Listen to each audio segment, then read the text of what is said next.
एक दर्जी की दुकान। एक रात जब चांद पूरा चमक रहा था, एक बूढ़ा दर्जी अपनी दुकान में अकेला बैठा था। उसका नाम माधव था और उसकी दुकान गांव की सबसे पुरानी जगह पर थी। माधव की उम्र ने भले ही उसकी आंखों की रोशनी कम कर दी थी, पर उसके हाथों में अब भी वही जादू था जो पहले था। उसकी दुकान में सिलाई मशीन की आवाज, धागों की सरसराहट और कपड़ों की खनक के सिवा कोई आवाज नहीं आती थी। उस रात एक अजीब ग्राहक उसकी दुकान में आया। वो लंबा, दुबला और पूरे काले कपड़ों में ढका हुआ था।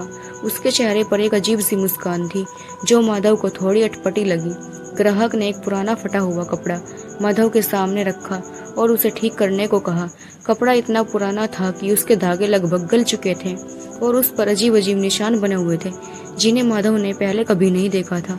माधव ने कपड़े को छुआ तो उसे एक ठंडी लहर महसूस हुई। उसे लगा जैसे कपड़े में कोई कहानी छुपी हुई हो, कोई बहुत पुरानी और राज वाली कहानी। ग्राहक ने कहा, इसे ऐसे ठीक करना कि इसकी असल जान बनी रहे।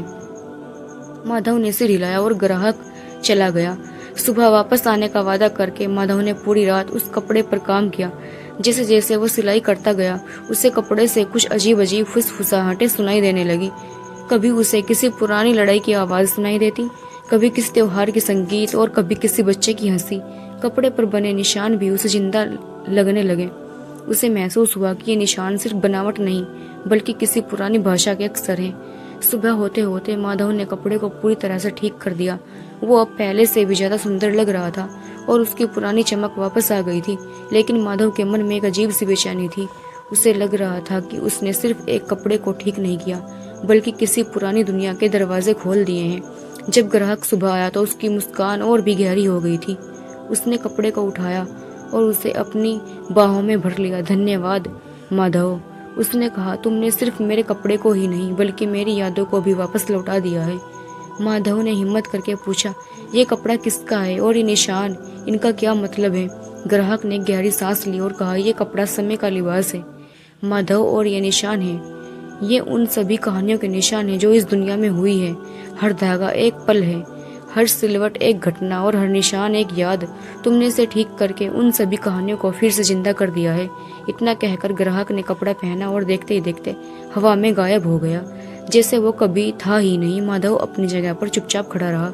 उसकी दुकान में सिलाई मशीन अब भी वही थी, धागे अब भी वही थे और कपड़े भी वही थे, लेकिन अब उसे हर कपड़े में, हर धागे में एक नई कहानी सुनाई देती थी।